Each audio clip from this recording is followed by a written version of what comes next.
Usualmente se suele decir que para que una historia sea buena, tiene que cumplir una serie de requisitos, y de entre ellos destacan los personajes de la historia.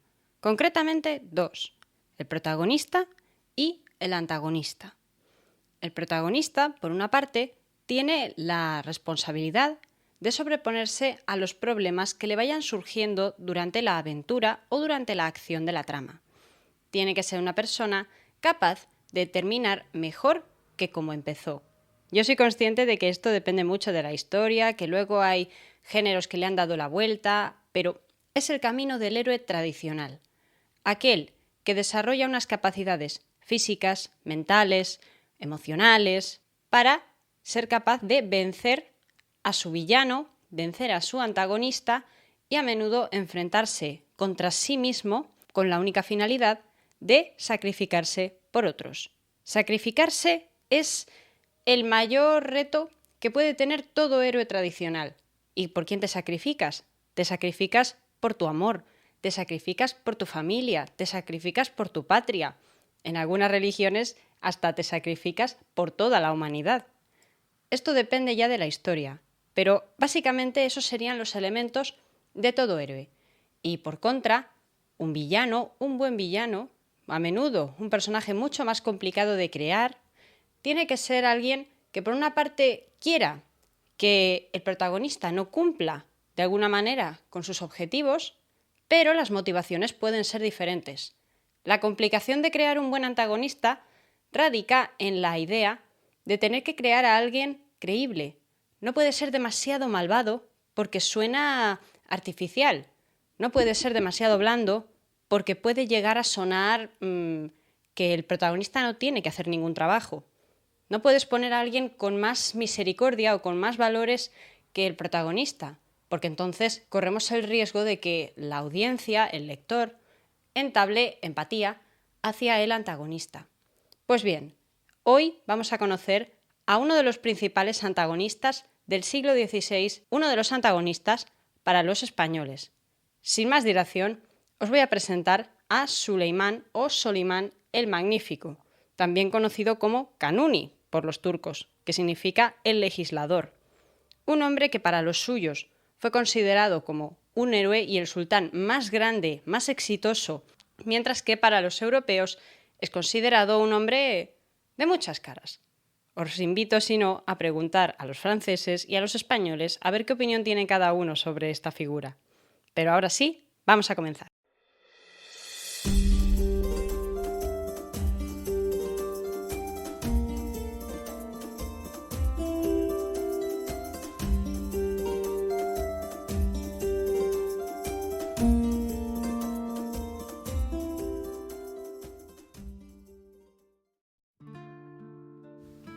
Shehzade, me llaman a mi espalda. ¿A dónde os dirigís? Pero yo no escucho. En vez de eso, monto el caballo y tomo las riendas. Es hora de que asuma mi parte. «Aguarda, hijo», ordena mi madre, que aparece en lo alto de una ventana, tras un biombo de madera labrada, seguramente acompañada por mi hermana pequeña, Hatise. Me giro de golpe. Para ella siempre tengo un momento. «¿Qué ocurre?» Miro a la ventana donde está, pero el sol me ciega, impidiéndome ver siquiera los adornos de madera.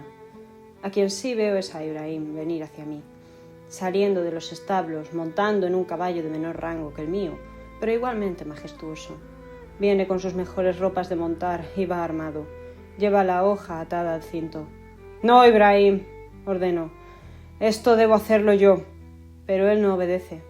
Hace como yo y se dirige a donde debe estar mi madre e inclina la cabeza.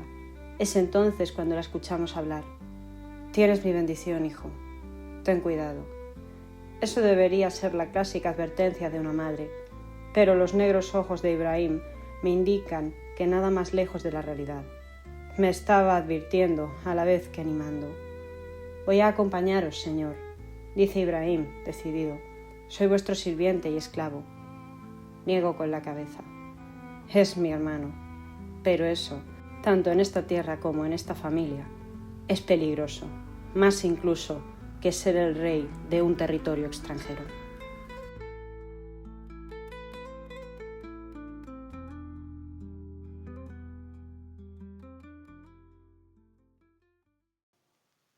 de comenzar, me veo en la obligación de daros una pequeñísima chapa. Y es que ya os cuento, ya sabéis, que podéis encontrarme en Instagram como El Mundo del Aquí. Tenéis toda la información en la descripción del programa por si queréis encontrarla.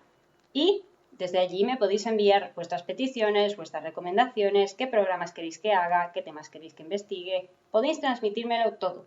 Pero si sois perezosos y no queréis por Instagram, también podéis en comentarios. Ya sabéis que estoy en Spotify, en iVoox y también que me estoy actualizando en Apple Podcast, en YouTube y en demás plataformas. Vamos progresando poco a poco. De cuando en cuando podéis encontrar alguno de los programas viejos que hacía, que no me gustan mucho, pero bueno.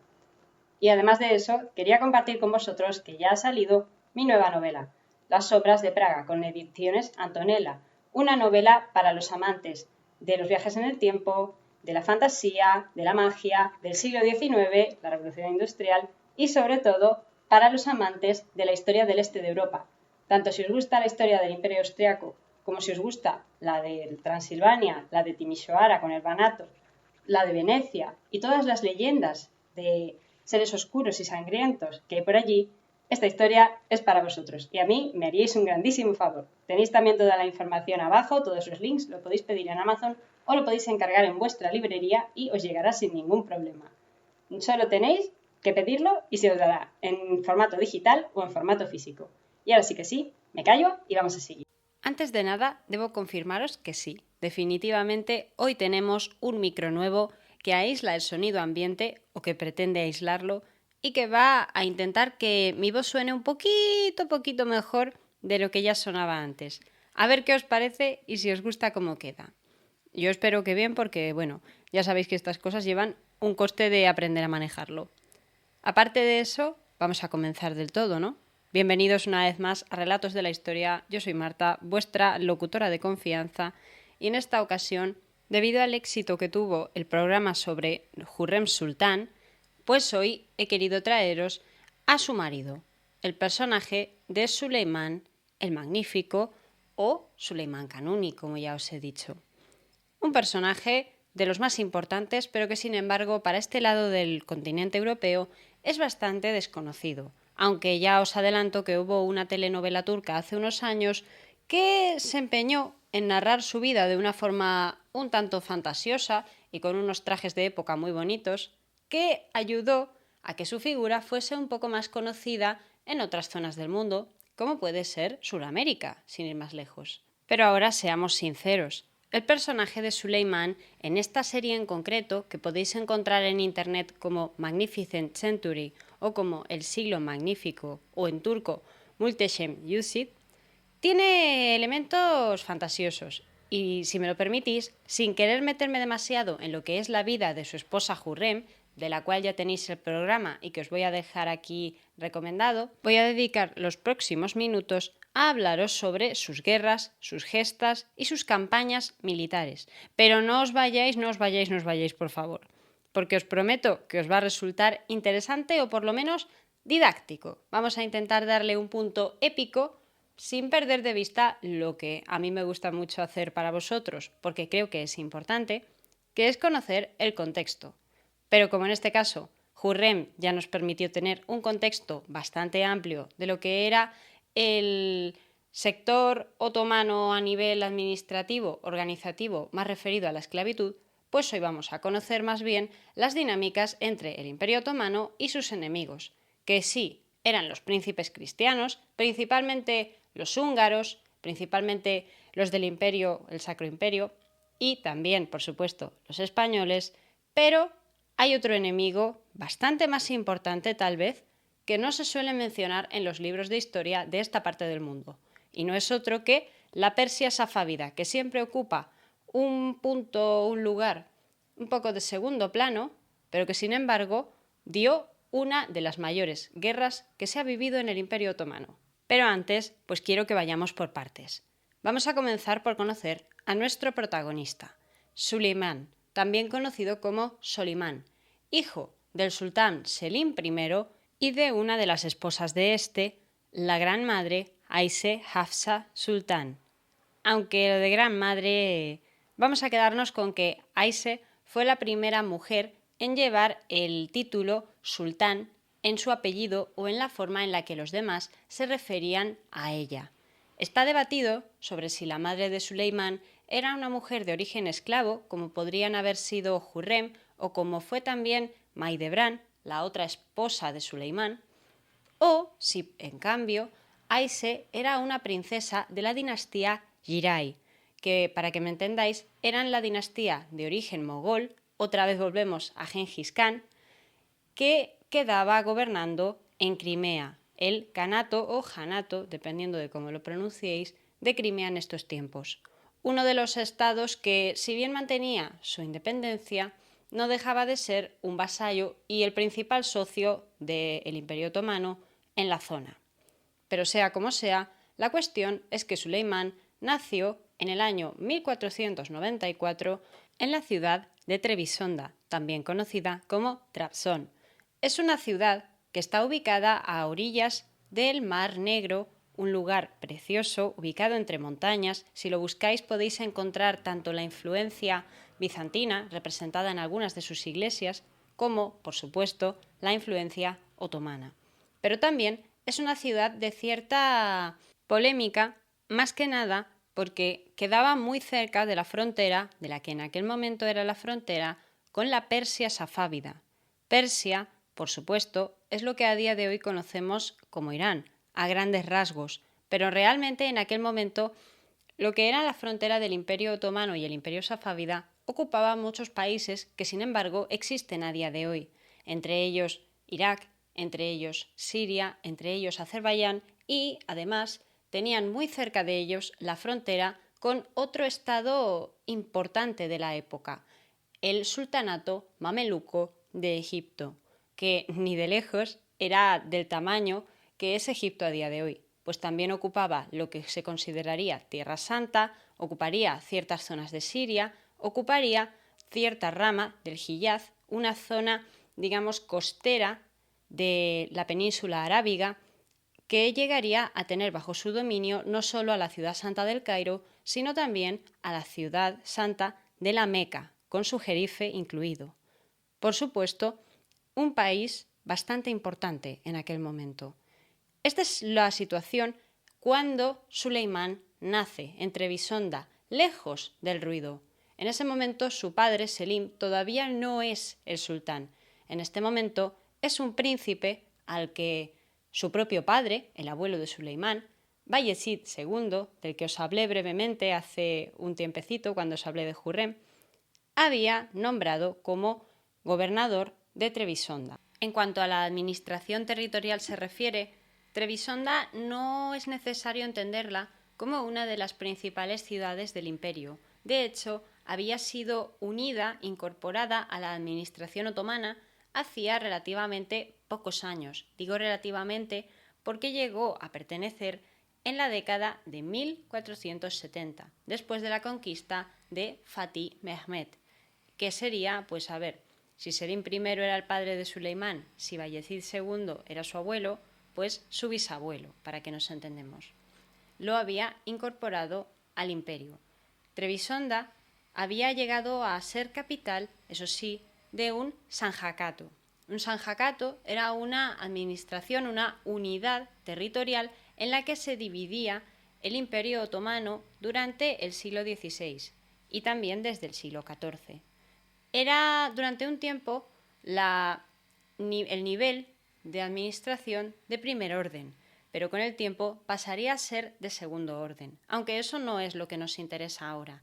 Simplemente quiero que comprendáis un poquito cómo se distribuía o cómo se organizaba territorialmente el imperio, porque esto es una cosa que yo lo he visto muy poco en otros programas y me parece que es interesante para comprender las dimensiones de este imperio. Hablamos de un territorio enorme, gigantesco, y después del reinado de Selim, el padre de Suleimán, sería todavía más gigantesco. Es muy difícil comunicarse con la capital, es muy difícil comunicarse con Constantinopla, en aquel momento Constantinopla, después Estambul.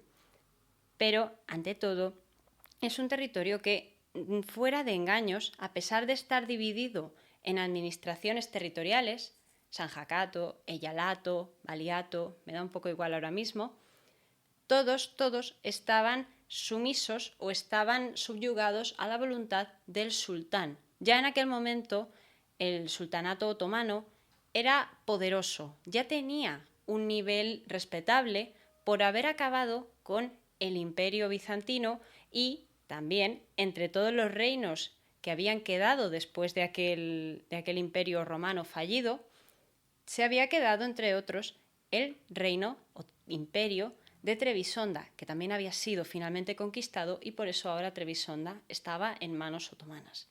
Pues bien, cuando Bayezid II es sultán, envía al padre de Suleimán, envía a Selim, su hijo, a gobernar allí.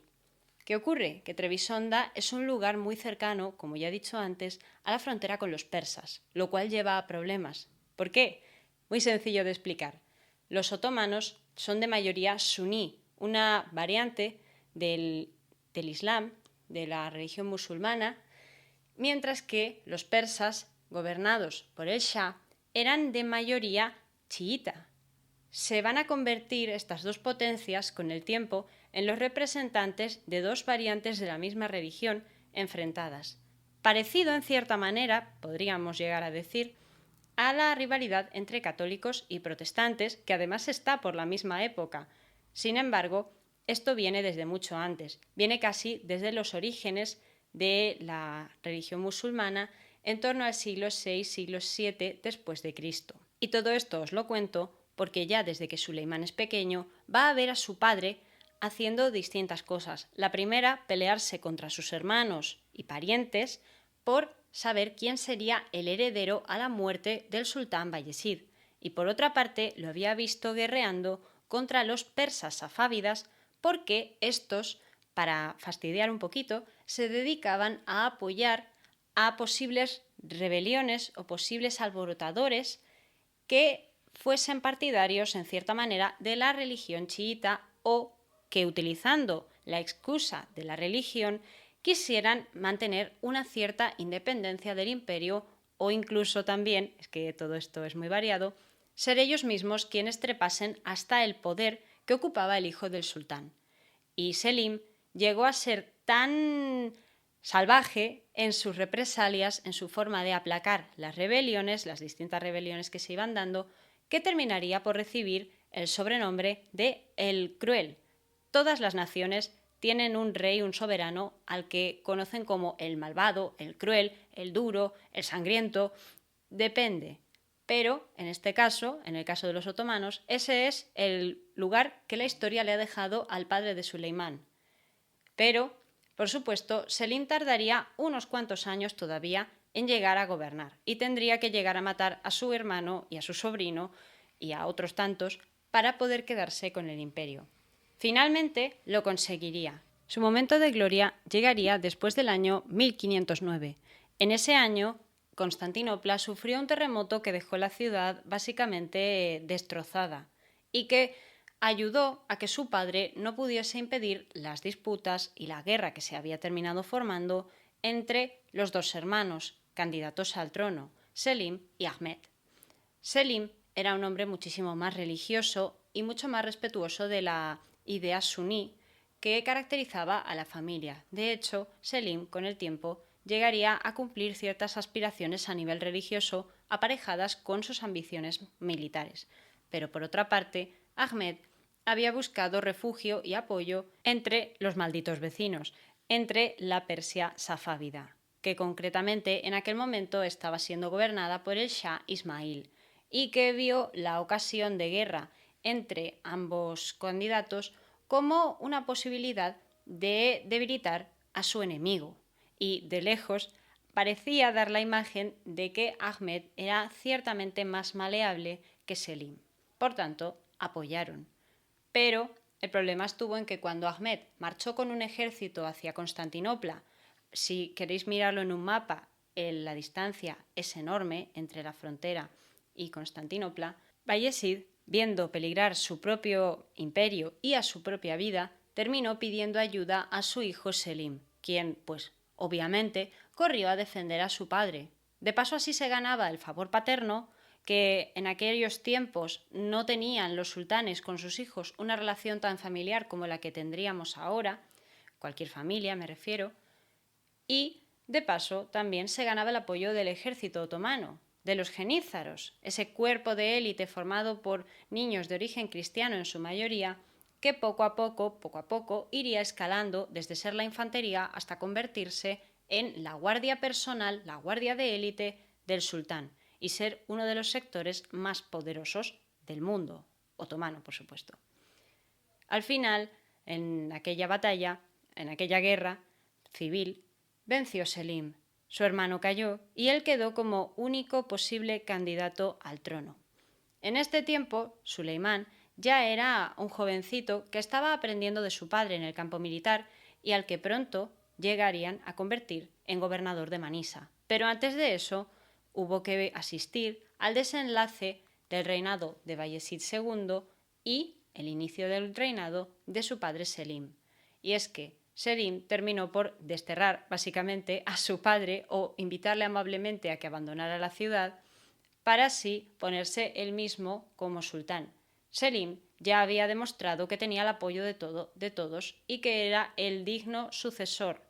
Y era un hombre que pensaba superar a su propio abuelo, no al abuelo de Suleimán, no a Bayezid, al abuelo de Selim, al bisabuelo de Suleimán, Fatih Mehmed, el sultán que, como ya sabéis, conquistó Constantinopla. Otro día os cuento su historia también. Y ahora sí que sí, en el año 1512, que es el mismo año en el que murió Bayezid cuando estaba de exilio, subió al trono Selim y comenzó una campaña muy agresiva que iba a definir su reinado como uno que olvidaría un poquito las aspiraciones que tenían los otomanos en Europa, en los Balcanes, y que se iba a centrar en el Oriente, se iba a centrar en su guerra contra Persia y también iba a terminar por conquistar Egipto.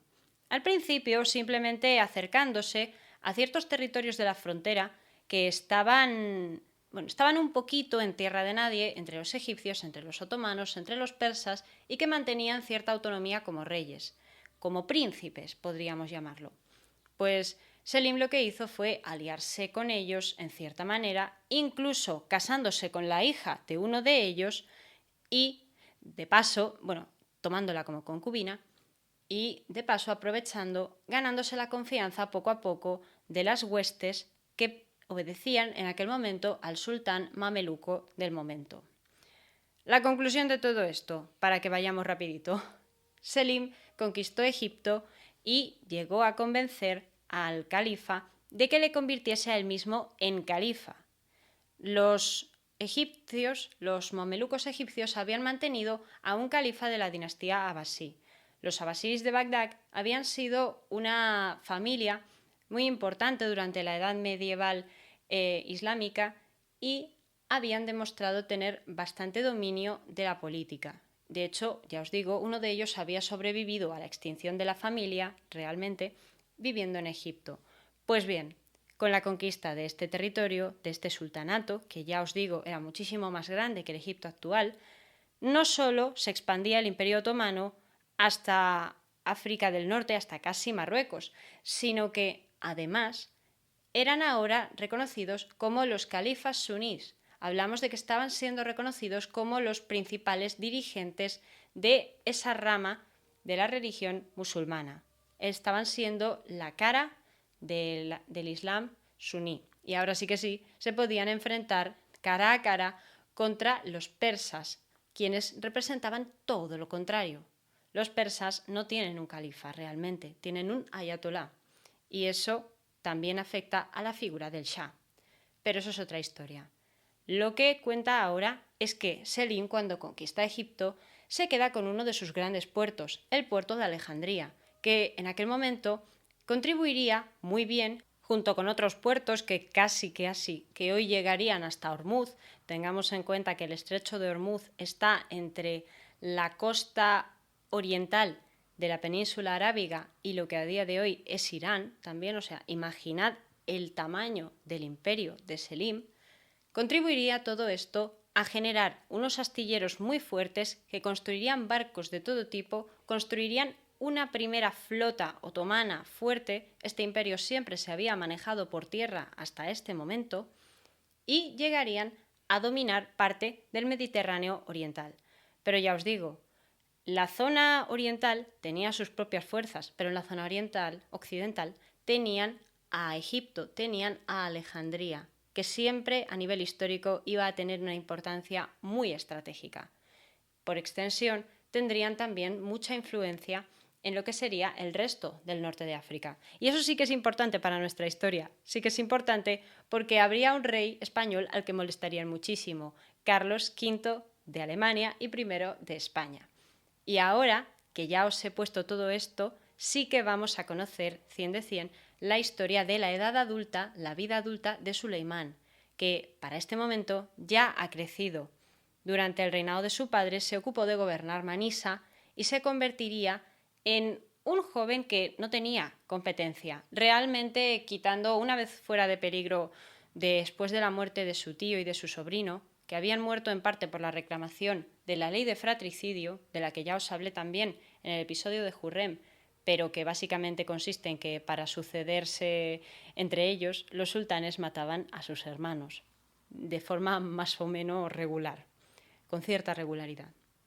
Pues Suleimán no tuvo este problema porque cuando su padre sube al trono, él es el único varón que hay, y cuando su padre muere, él sigue siendo la única opción posible, por lo que Suleimán puede dedicarse tranquilamente a educarse, a vivir con su madre en Manisa, a vivir con sus hermanas y, de paso, a trabar amistad con un joven de origen griego que habría sido secuestrado por piratas y que se convertiría desde su halconero hasta su chambelán y también en su gran visir del imperio, el niño llamado Ibrahim Pasha, del que también os hablé un poquito. Y ahora nos llegaríamos así al año 1520, cuando sí, Suleimán llega al trono como legítimo sucesor de su padre, el sultán Selim, y con una tarea bastante grande por delante, que por una parte iba a ser mantener el imperio ahora que había multiplicado su tamaño, con una administración que era bastante complicada. Por eso Suleimán tuvo que hacer muchas reformas, tanto de la fiscalidad como de la administración territorial, como del ejército, de ahí el sobrenombre de Kanuni, el sobrenombre de el legislador, pero también tendría que tratar de mantener a raya a los persas, con los que parecía que más o menos se había llegado a un cierto entendimiento hacia el final del reinado de su padre, también porque Suleimán no quería demasiados problemas, y a retomar las campañas que habrían iniciado su bisabuelo y su abuelo, Fatih Mehmed y Bayezid II. Esto era, por supuesto, hacer la vida imposible a los europeos cristianos de Europa. Y las cosas como son, se le dio muy bien, se le dio a las mil maravillas. Pero para conocer esa parte de la historia, os animo a que os quedéis y a que sigamos conociendo y os cuente, de paso, unos cuantos cotilleos de la época, ¿vale? Que no nos vamos a quedar sin ellos. ¿Qué podría contaros del inicio del sultanato de Suleimán? El mismo año en el que él llegó al poder, en el que se estableció en el palacio de Topkapi, un palacio también hermosísimo en el centro de Estambul, resulta que aparecen dos personas en su vida que llegarían a ser a veces consideradas como más importantes que su propia figura. Por supuesto, de Ibrahim ya os he hablado un poquito, aquel joven halconero que ya habría llegado al cargo de gran chambelán del palacio y que sería de toda la confianza de Suleimán. Sería su ser más querido, su amigo, su hermano.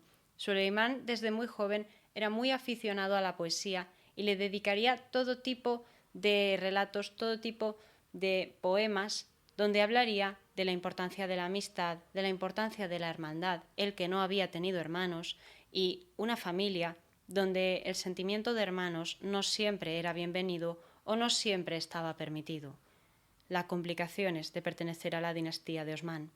Y por otra parte, ese mismo año también llegaría a su vida su favorita Hurrem, pero antes que ella, cuando Suleimán todavía gobernaba en el palacio de Manisa, como un príncipe, un shehzade, que es así como llamaban los otomanos a sus príncipes en prácticas, Suleimán habría tenido un hijo con otra concubina, con una Kadim, una mujer llamada Maidebran Gulbahar, aunque también es descrita en algunos textos como Nahed Duran. Veo yo que hay cierta discrepancia entre los nombres.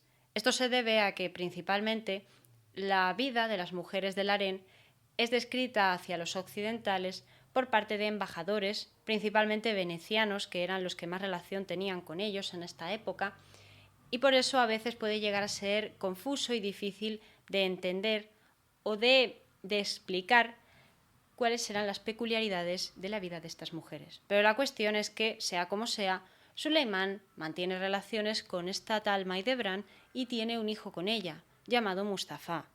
Por supuesto, la ley obligaba a que una vez una concubina tenía un hijo varón, pues había que desecharla, en cierta manera, entendedme, e ir a buscar a una nueva candidata. Por supuesto, en este momento de la historia llegó Hurrem y todo eso se alteró, porque Hurrem y Suleimán llegarían a tener un total de 5 vástagos, 4 varones y una mujer.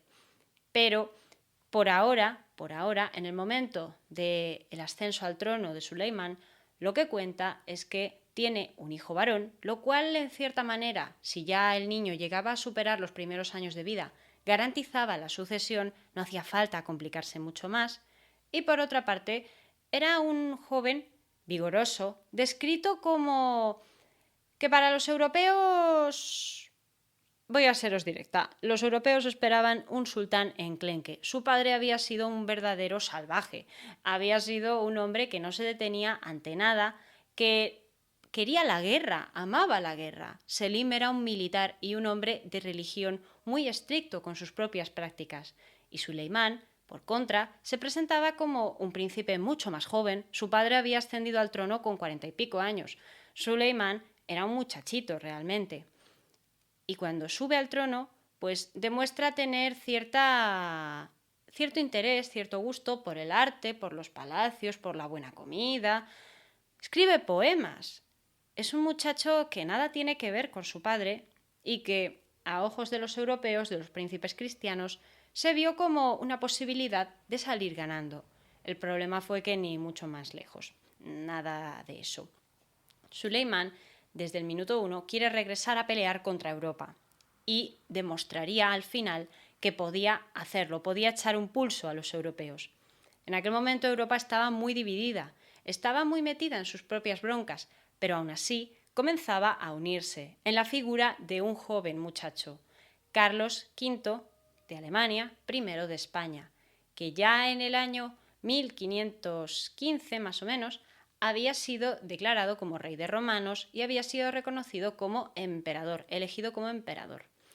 Lo que sucedía era que el título de emperador romano estaba en disputa, básicamente. El motivo de esto es que ya desde tiempos de Carlomagno se había achacado, se había creado la idea de que el emperador romano, el sucesor de los césares, era el emperador del Sacro Imperio Romano Germánico, originalmente coronado por el Papa, pero posteriormente pues coronado por sí mismo y de cuando en cuando siendo bendecido por el Papa, para que todos nos entendamos, que no nos queremos pillar los dedos.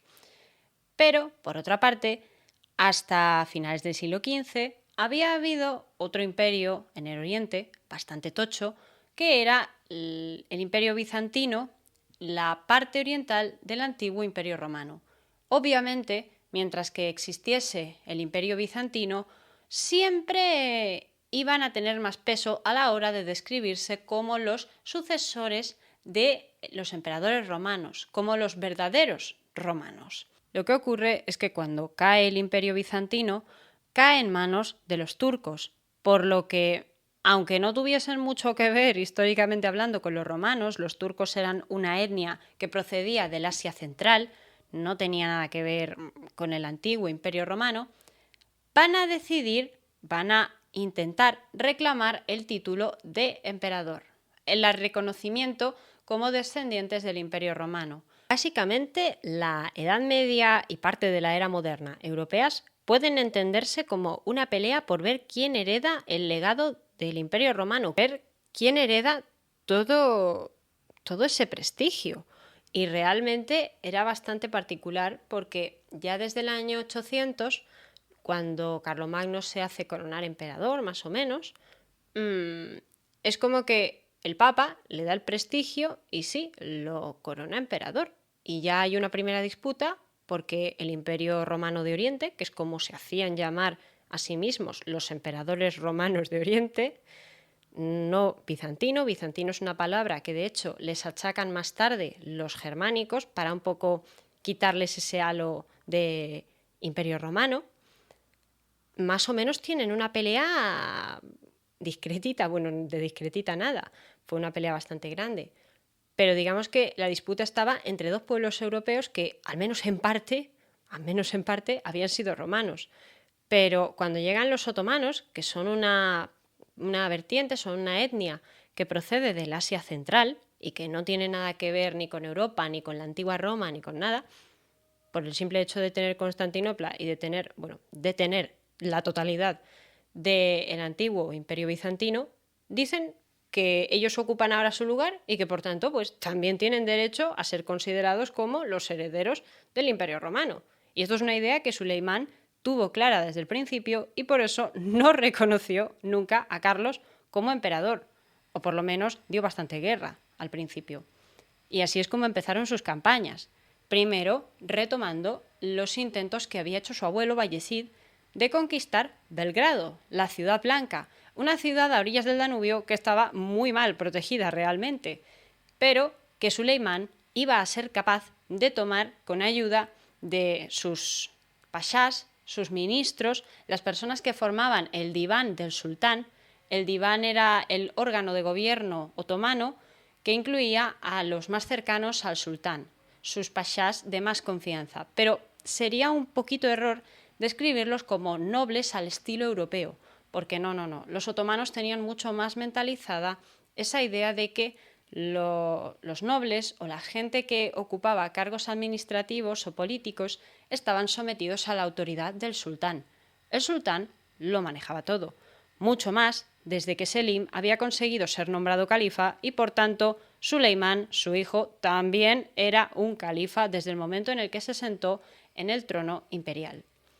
Por tanto, Suleimán toma consejo de los pashás, principalmente de Piri Mehmed Pasha, que había servido a su padre como gran visir, y de su gran amigo Ibrahim, que realmente en aquel momento solamente es el chambelán, pero que es un muchacho despierto que además, a pesar de haberse criado con los turcos, sigue manteniendo mucha cercanía y mucho interés por la cultura que él dejó atrás, por la cultura griega, también influenciada por la cultura italiana.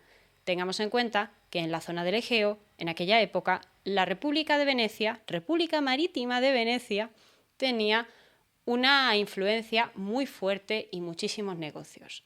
Y Ibrahim, por lo visto, lo habían cazado los piratas bastante jovencito. Por lo que Suleimán finalmente conquista Belgrado, consigue aquella plaza que pertenecía al reino de Hungría, un reino cristiano que desde la Edad Media había sido considerado como uno de los más santos, uno de los más católicos, y pues de paso les da una pequeña bofetada a los cristianos. Les dice, yo no he venido aquí a ser el títere de nadie. Y la hazaña se va a repetir en Rodas, en la isla del Egeo, donde vivían los hermanos hospitalarios, los caballeros de la Orden de San Juan. Llevaban viviendo allí básicamente desde las cruzadas y pues los que obviamente no querían irse de allí por las buenas.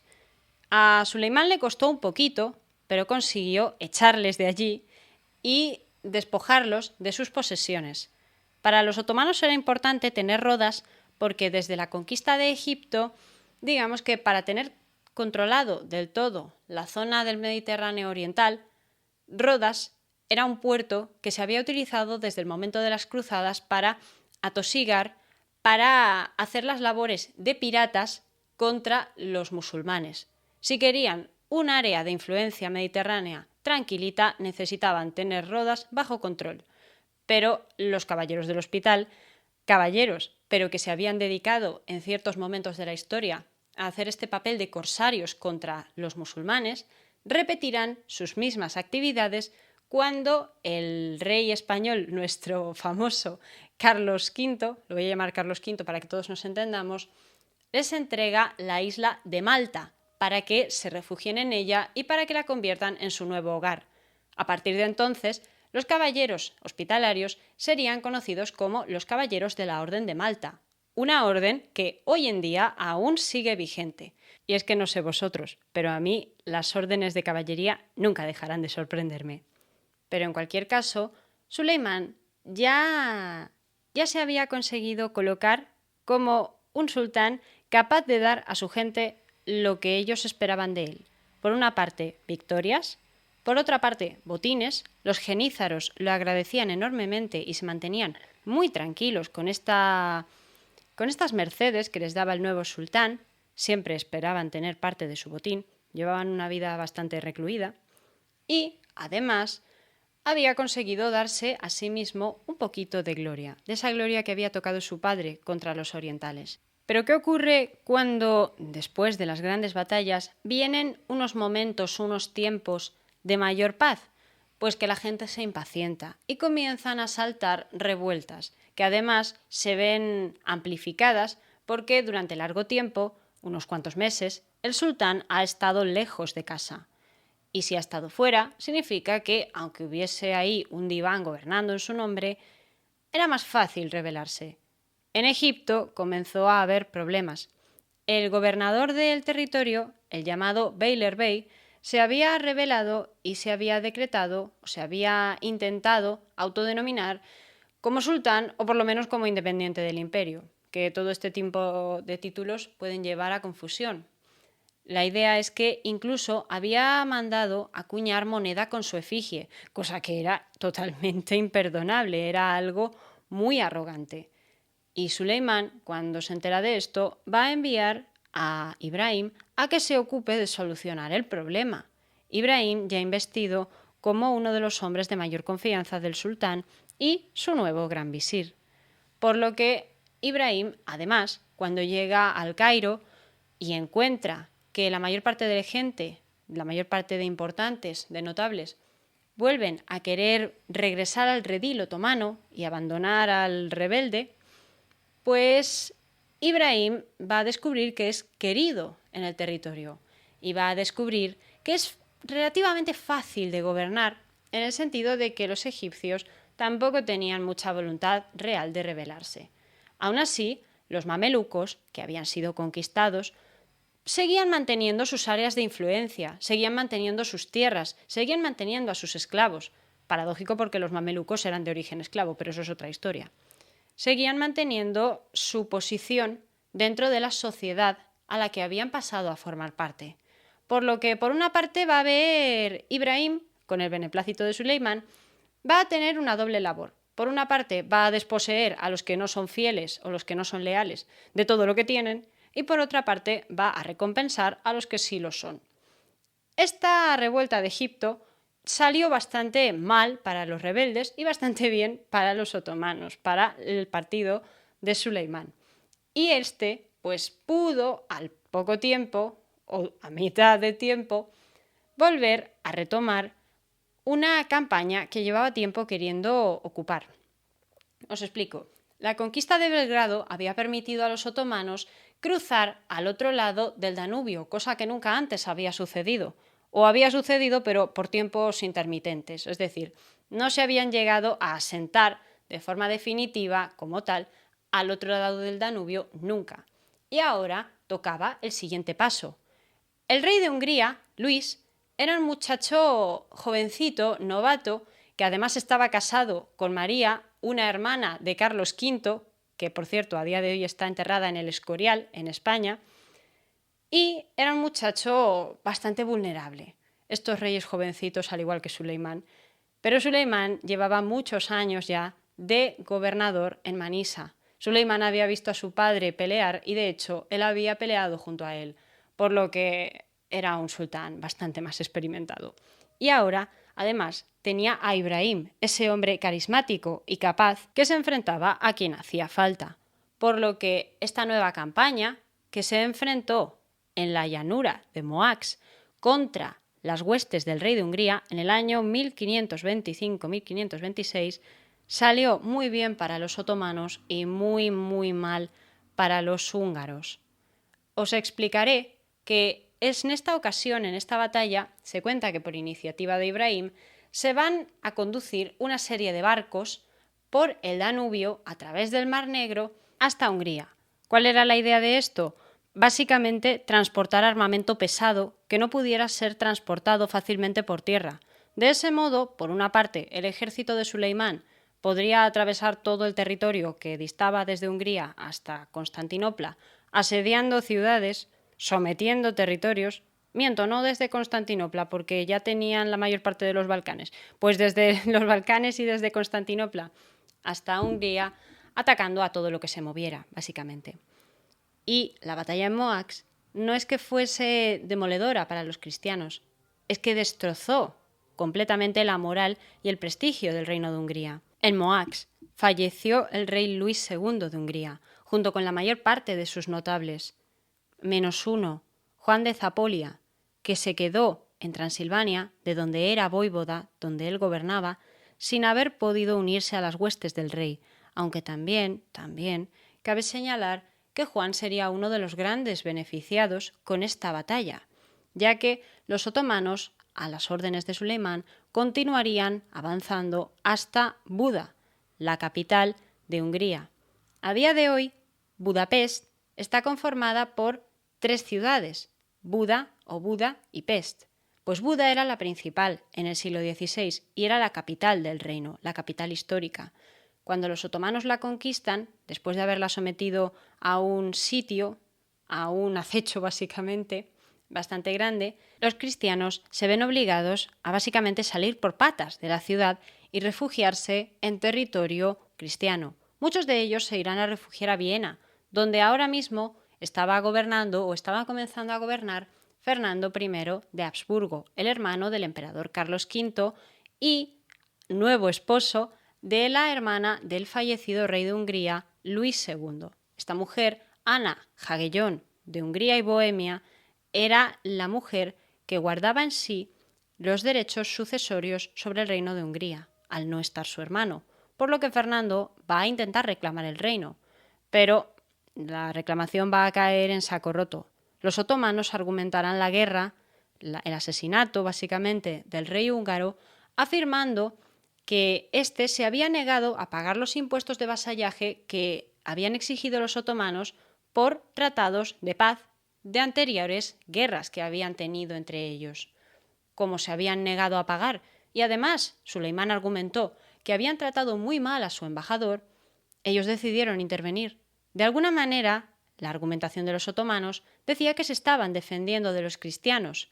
Sin embargo, Fernando insistió en sus derechos como heredero, pero no fueron escuchados.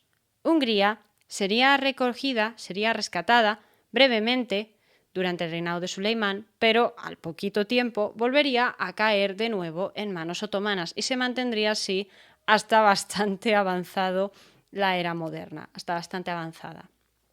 De hecho, llegaría la cosa hasta el punto de que tendrían que nombrar a un rey de Hungría títere, a un rey de Hungría partidario de los otomanos, lo habrían seleccionado ellos a dedo, que ¿quién sería?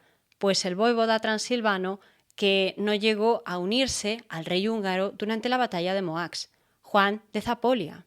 Ese hombre sería una auténtica rata para los cristianos, pero un aliado bastante útil para los otomanos, concretamente para Suleimán, quien después de aquello regresó a Europa y estuvo durante un poquito de tiempo, en la corte con su familia. Aunque vamos a señalar que uno de los errores que tiene la novela Muhteşem Yücel, que describe la vida del sultán Suleimán y de Hürrem Sultán, es precisamente ese. Suleimán no pasó casi tiempo en Constantinopla, no le daba tiempo. Por tanto, de la mayor parte de las cosas que se describen en la novela donde el sultán toma partido, el sultán no toma partido. Y de todas esas cosas de las que en apariencia, esas peleas entre príncipes, concubinas, sultanas, todas esas historias de las que el sultán parece ni enterarse, en la novela te lo ponen como que no se entera porque no está en el harén. La realidad es que Suleimán pues no se enteraría de la mitad de lo que ocurriese allí porque básicamente no pasó casi tiempo en Constantinopla, no pasó casi tiempo en Topkapi, estaba siempre de campaña, siempre de guerras. Después de la guerra de Moax, de la batalla de Moax y de la conquista de Hungría, incluso Suleimán tuvo que empezar a guerrear contra los persas. Había sucedido un problema, y es que durante mucho tiempo los persas safávidas habían estado tranquilitos porque el príncipe heredero, este sí, un príncipe heredero más a la usanza, como podemos entender, Tahmasp, había sido un niño y su imperio había tenido que ser gobernado por un regente, un hombre que, mira, no tenía tantas ganas de rebelarse contra los otomanos. Lo había intentado durante un poquito de tiempo, que si agitando la historia en Azerbaiyán, que si agitando las cosas en Irak, dependiendo un poco de todo, pero no le había salido bien, entonces no lo había seguido intentando. Pero a medida que el niño Shah iba creciendo, pues iba a ir asumiendo las responsabilidades que le tocaban a él como gobernante de su propio territorio. Y parte de esto implicaría fastidiar un poquito la vida a los otomanos, porque si los shahs persas querían expandirse, no quedaba otra que pisar terreno a los otomanos. Y a esta altura de la historia es cuando os hablo de que realmente, paradójicamente, en esa zona de Trebisonda donde nació Suleimán, iba a haber siempre, como había habido durante la gobernación de Selim, problemas de corte religioso, pero también en otros territorios, os he mencionado un poquito Irak, zonas que a día de hoy pertenecen a Irak, iba a haber también problemas porque es que a nivel religioso estaban muy variaditos. No estaban solo los chiís, no estaban solo los sunís, también estaban los kurdos, algunos cristianos, algunos judíos, había un poquito de todo. Los señores kurdos, concretamente, tenían su importancia en la zona como grupos que llevaban asentados allí toda la vida y que mantenían una influencia, su propio feudo, vamos a llamarlo así de forma coloquial, su propio territorio. Y eran unas fuerzas que por una parte conocían los lugares, por otra parte conocían las lenguas. Tengamos en cuenta que toda esta área de territorio que había entre el otomano y la Persia safávida no es exactamente una imagen desértica. Puede ser yerma en algunas zonas, pero es montañosa, es rocosa, es fácil esconderse, es fácil que se entregue al pillaje, al bandolerismo, y es fácil que surjan revueltas en todo ese territorio. La ciudad de Trebisonda, donde nació Suleimán, fue descrita por Marco Polo como un lugar poco más que místico, lleno de leyendas y de mitos. Hay una historia por ahí que es la de la princesa de Trebisonda, pero eso os lo cuento en otro momento también. Siempre hay historias en todo esto. Pues con el paso de los años, Suleimán iba a seguir confiando en Ibrahim para solucionar distintos problemas que se iban a ir dando.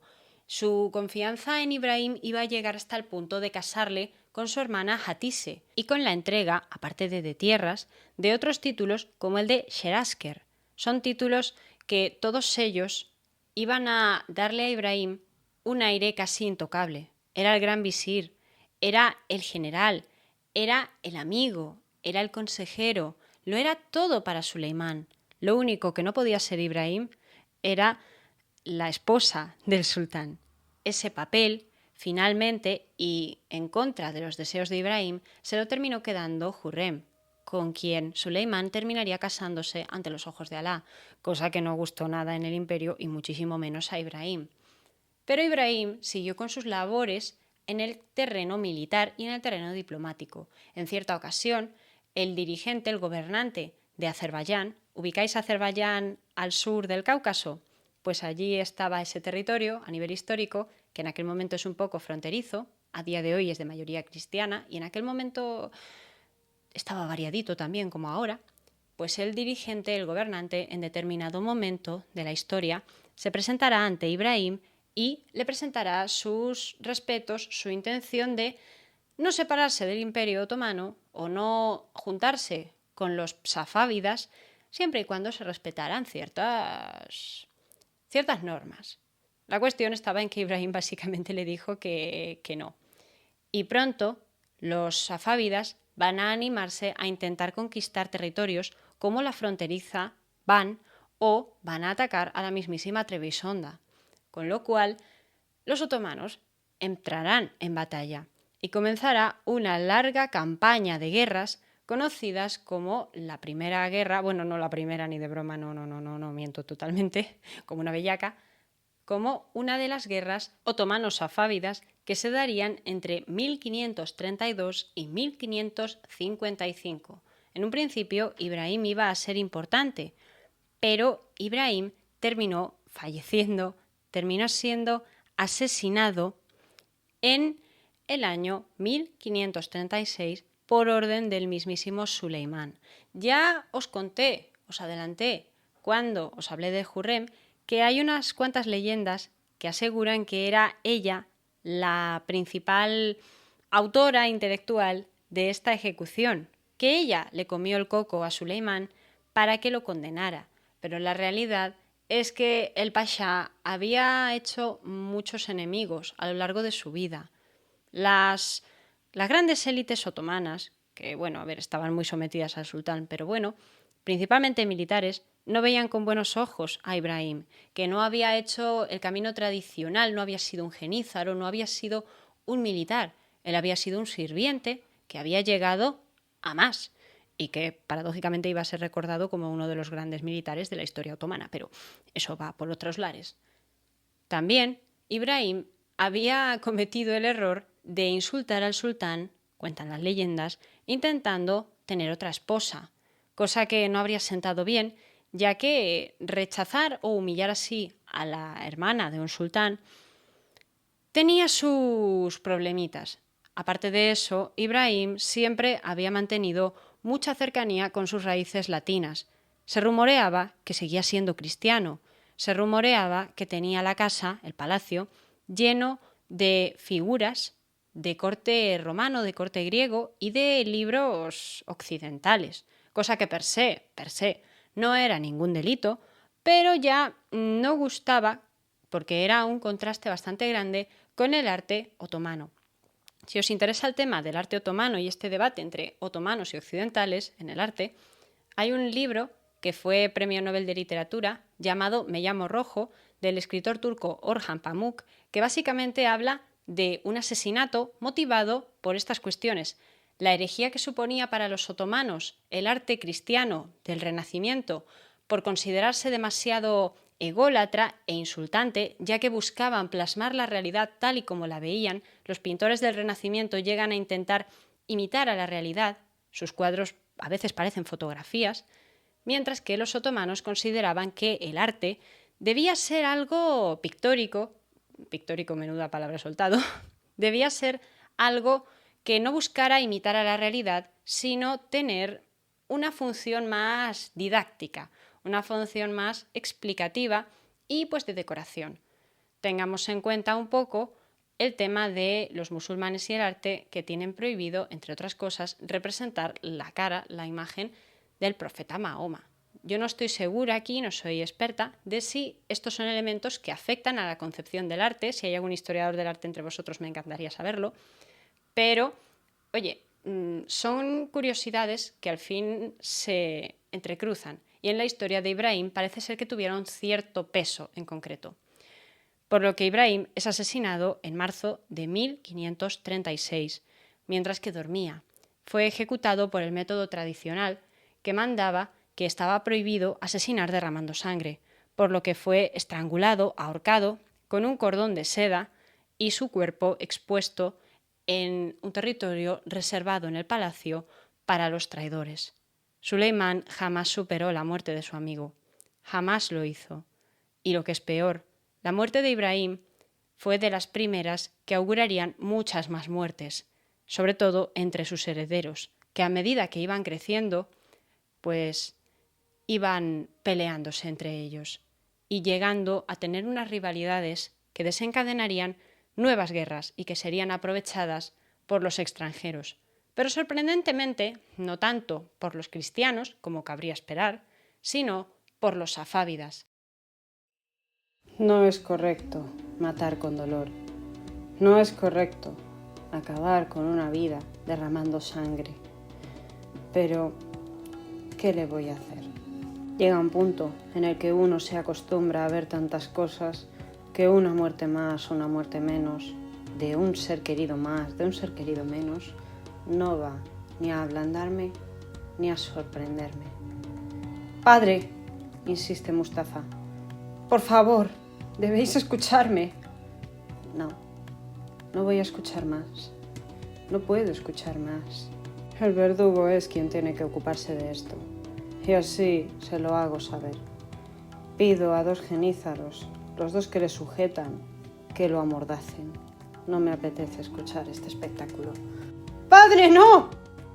Me has traicionado, Mustafa, y este es tu castigo. Pero no me mires así. Habría hecho lo mismo con cualquiera de tus hermanos, porque es la ley. Y así es como era la ley. No me apetece seguir viendo sus ojos de cervatillo. No me apetece seguir escuchándole. En nuestra tierra hemos sobrevivido así mucho tiempo. Las costumbres de nuestra familia no son exactamente iguales a las del resto de familias de Europa. No somos como el resto de casas. Somos sultanes. Somos los gobernantes de un gran imperio. Y somos los descendientes de la única dinastía que lo ha gobernado. El verdugo ata una cuerda en torno al cuello de Mustafa y presiona. Las lágrimas de él se derraman al mismo tiempo que la cuerda se pega a su cuello. Va a dejarlo finísimo, inexistente, pero así por lo menos se acabará su sufrimiento cuanto antes. En realidad te perdono, hijo, y me sigue mirando con mala cara. Pero sabes que no puedo hacer esto. Ninguno de nosotros tiene derecho a mostrar debilidad, y ninguno tenemos derecho a ser nosotros mismos. Afuera de la tienda, seguro que está esperando todo el ejército y todos los dignatarios. ¿Esperando? ¿A qué? ¿A ver si esto es una reconciliación entre padre e hijo o a ver el cadáver del niño? ¿Qué es lo que más les apetecía ver? Pues eso es lo que van a tener. Un cuerpo, pero no de un príncipe ni de un niño, de un traidor.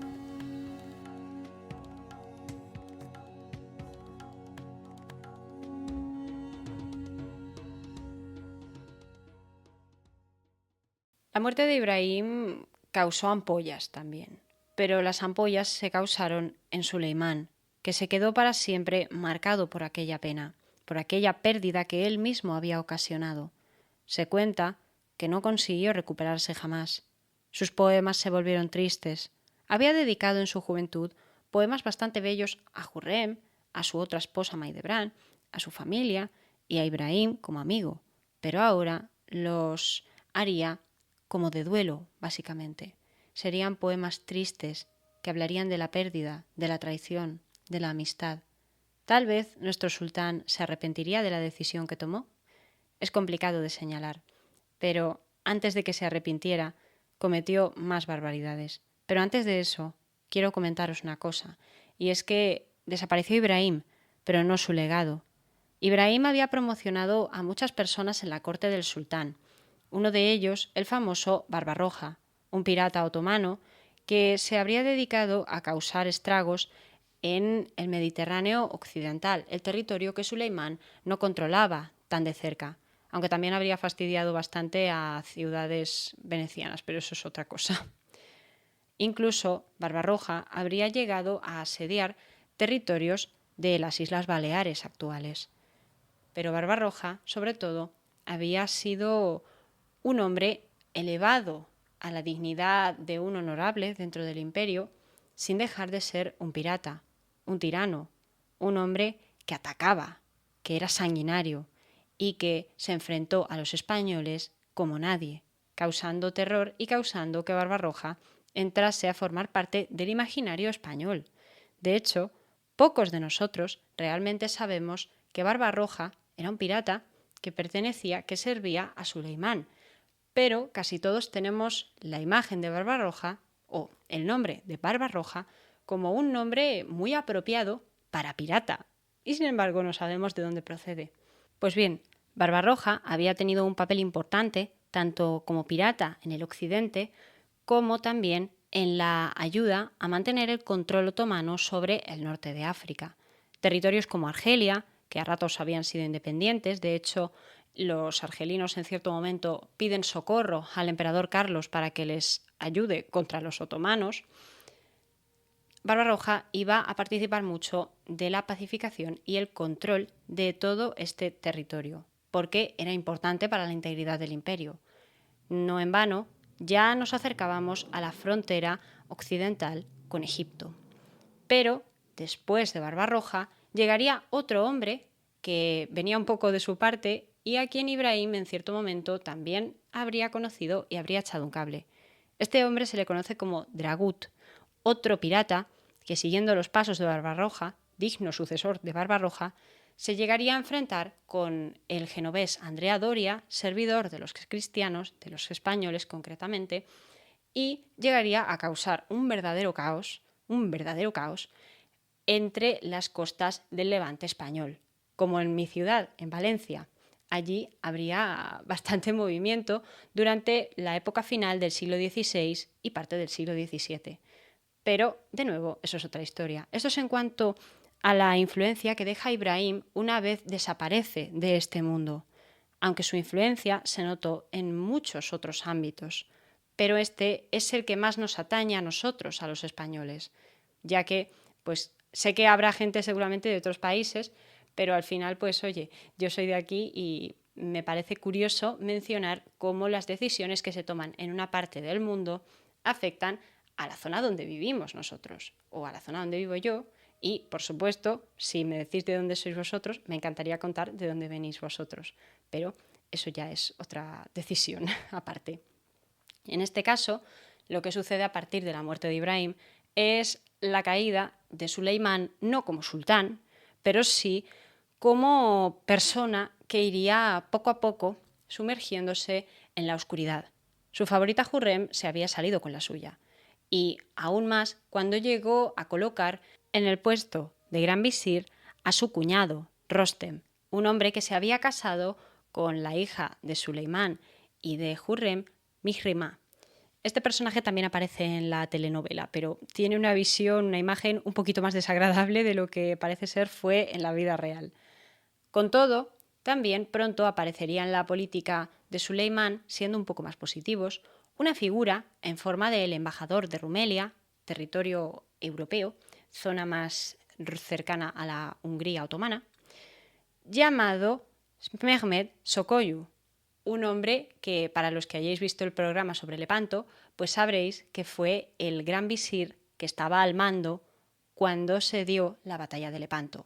Pero este es un hombre que llegaría al poder hacia final del reinado de Suleimán. Para que este señor llegase a ocupar el lugar que ocupó como pasha, hay que mencionar, por supuesto, la batalla campal que tuvieron los hijos de Suleimán por el trono. Pero para que Selim y Bayezid, los dos de los hijos que Suleimán tenía con Hurrem, se pelearan por ver quién iba a ser definitivamente el próximo sultán, primero hizo falta matar al hijo mayor del sultán, a Mustafa, al niño que había tenido con Nahed Durán, con Mahidevran. Y la caída de Mustafa, pues hay mucha gente que destaca que vino de parte de que Mustafa coqueteaba mucho con los persas safávidas en la época en la que fue enviado como militar a guerrear contra los safávidas en la frontera. Que ya os he dicho, no es una guerra como tal, sino una serie de guerras o de campañas que se van a seguir sucediendo pues, entre los años 30 del siglo XVI y los años 50 del siglo XVI, y que después volverán a resurgir. Pero las campañas de la época de Suleimán son estas. Y después de una temporada bastante tranquilitos, o bastante más tranquilos, había habido un problema, y es que el hermano del Shah Tahmasp, el Kasmirsa, había escapado de la Persia safávida y se había refugiado con los otomanos, básicamente porque había intentado derrocar a su hermano 2 veces y le había salido mal. Y esto va a generar ya malestar, va a volver a resentir las relaciones porque los otomanos no van a querer devolverle al Shah a su hermano, sino que lo van a utilizar como carta para amenazar al Shah, que él viese amenazada su integridad y su reinado, porque el Kasmirza era el segundo hermano del Shah Tahmasp, pero era hermano y era varón. Tenía todas las papeletas de si quería y tenía los apoyos suficientes derrocar a su hermano. No sería la primera vez en la historia mundial en la que se viera un caso semejante. por lo que empieza otra vez las rencillas y Mustafa, entre otros hijos de Suleimán, es enviado como militar.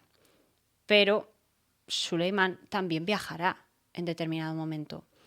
Y el apoyo que veía de parte de los militares hacia su hijo y la aparente cordialidad que existía entre Mustafa y algunos generales persas, pues no le acabó de sentar bien. También aquí vuelven a poner a Hurrem como la instigadora, pero seguramente hubiese muchos más motivos aquí, aunque tampoco es despreciable el papel de la esposa legítima del sultán, de su Haseki. Por lo que Suleimán terminará también por hacer lo mismo que había hecho con Ibrahim y ordenar la ejecución de su hijo Mustafa. La ejecución del muchacho tendrá lugar lejos de Constantinopla. Cuentan las historias que Mustafa entró en una tienda de su padre pensando en que le iban a perdonar, pero que sin embargo Suleimán dio la orden y, escondido detrás de un diván, asistiría al asesinato de su propio hijo por parte de una serie de genízaros. Esta situación se dio en el año 1553 y ahora sí dio un poco de luz verde a la guerra abierta entre dos hijos que por primera vez en la historia otomana eran de la misma madre, Selim y Bayezid. A partir de entonces, las tensiones entre los hermanos serían continuas.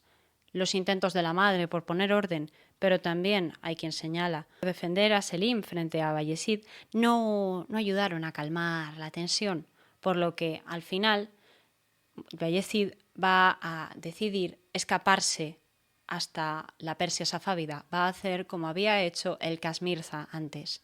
Se va a refugiar con Tahmasp, pero al safávida llegará un momento en el que deje de interesarle tener al Shehzade otomano, al príncipe, entre sus muros, junto con todos sus hijos. Y lo que va a hacer va a ser devolverlo. Finalmente, Bayezid será asesinado, después de haber sido derrotado definitivamente, por su hermano Selim, dejando a este como único sucesor posible de Suleimán. Pero el caso es que a Suleimán esto ya no le interesaba nada, porque Suleimán ya había perdido a su amigo, a su hijo mayor, había perdido a su madre, la sultana Aisha, había perdido a su hermana Hatise, quien había muerto de una depresión tras la muerte de Ibrahim. En esta historia murió hasta el apuntador realmente.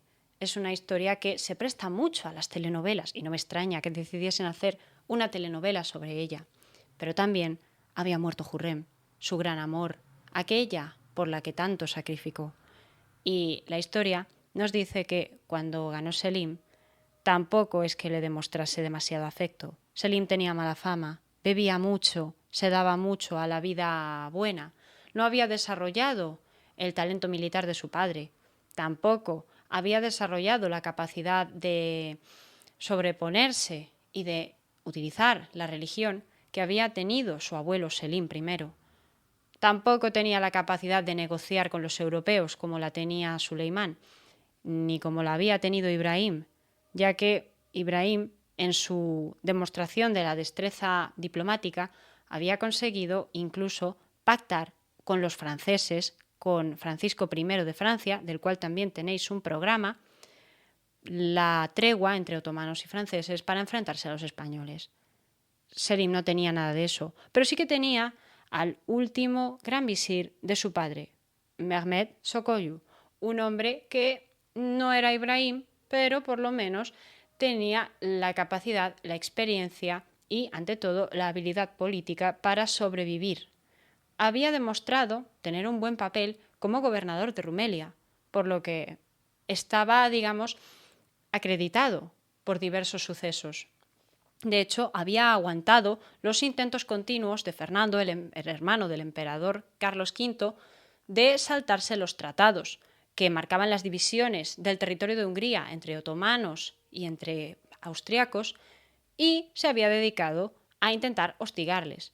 La versión de los otomanos, por supuesto, es que los cristianos les hostigaban. La versión de los cristianos es que los otomanos estaban en un territorio que no les correspondía.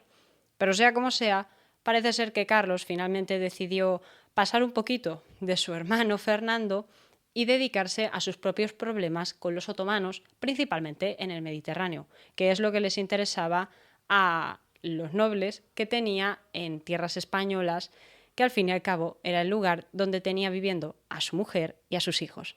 Si queréis saber un poquito más sobre la familia de Carlos V, también tenéis un programa sobre Felipe II. Pero Suleimán, entonces, pasó sus últimos años en la sombra. No quiso salir mucho. Ahora sí que se encerró en Topkapi, hasta que hubo una última ocasión de brillar como militar. Marchaban hasta Hungría a conquistar una ciudad de relativa importancia, pero que sí que iba a dar una lección a esos austriacos que se saltaban las normas, que se saltaban los acuerdos, que no pagaban los impuestos. Se iba a enfrentar a todos ellos y, por tanto, también iba a defender en cierta manera la integridad de la Casa de Zapolia, que estaba gobernando en Hungría por orden de los otomanos. Juan I había muerto y su hijo era un niño, por lo que Fernando decía que él no respetaba a un niño y los otomanos decían es nuestro candidato. Suleimán finalmente falleció 2 días antes de que esta ciudad, cuyo nombre es Székesfehérvár, cayera en manos otomanas de forma definitiva en el año 1566. Concretamente, Suleimán murió el 6 de septiembre de 1566 y la ciudad cayó el 8 de septiembre de 1566. Y con la muerte de Suleimán se puso fin al periodo de mayor esplendor del Imperio Otomano. Pero este no llegaría de inmediato, no se manifestaría de forma absoluta y repentina, sino que se arrastraría desde el siglo XVI, desde finales del siglo XVI, con el reinado de Selim II, una figura bastante denostada, todo hay que decirlo, tampoco fue tan horrible como quieren contarnos las crónicas, lo que pasa es que si lo comparabas con su padre y con su abuelo, pues dejaba bastante que desear, hasta entrado el siglo XX, cuando el Imperio Otomano es desmembrado tras la Primera Guerra Mundial y nace la nueva República de Turquía. Pero hasta aquí es hasta donde llega la vida del sultán más famoso de la historia y uno de los antagonistas o considerados como antagonistas más importantes de la Europa de la era moderna y del Renacimiento, el sultán Suleimán, el Magnífico, The Magnificent en inglés, o Kanuni en turco, el legislador, aquel que reformó el imperio de arriba a abajo. Reformó, por no hablar de otra cosa, incluso a su propio matrimonio y a su propia familia. A partir de él, muchísimos serían los sultanes que tendrían relaciones monógamas o cuasi monógamas con sus esposas. Hasta aquí el programa de hoy. Yo espero que os haya gustado mucho, que lo consideréis interesante y que pues nada, queráis suscribiros al programa, darme un like y comentarme lo que queráis, bendecirme o maldecirme, pero siempre con respeto. Muchísimas gracias a todos y nos veremos la semana que viene aquí en Relatos de la Historia en la emisora de Tu Radio Valencia. Muchas gracias.